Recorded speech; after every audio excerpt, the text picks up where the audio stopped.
नमस्कार. लीड महाराष्ट्र या बातमीपत्रात आपले स्वागत आहे.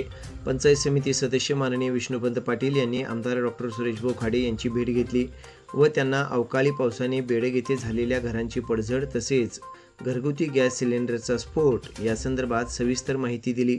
तसेच मिरजेच्या तहसीलदार अपर्णा मोरे धुमाळ यांच्याकडे संबंधित बेडग येथील नुकसानग्रस्त घरांचे गोठ्यांचे त्वरित पंचनामे करावे यासाठी विनंती केली. माननीय तहसीलदार यांनी संबंधित प्रकरणाचे गांभीर्य ओळखून त्वरित बेडगचे महसूल अधिकारी यांना सूचना केल्या आहेत. बेडग येथील माणिक विठोबा जगताप यांचे राहत्या घराचे छप्पर अवकाळी पाऊस व सोसाट्याच्या वाऱ्याने उडून गेले होते.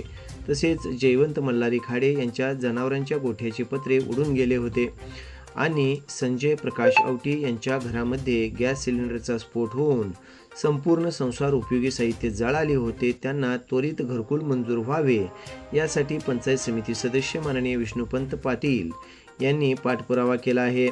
त्यांच्यासोबत चेअरमन परशुराम नागरगोजे व दादासाहेब ओमासे होते.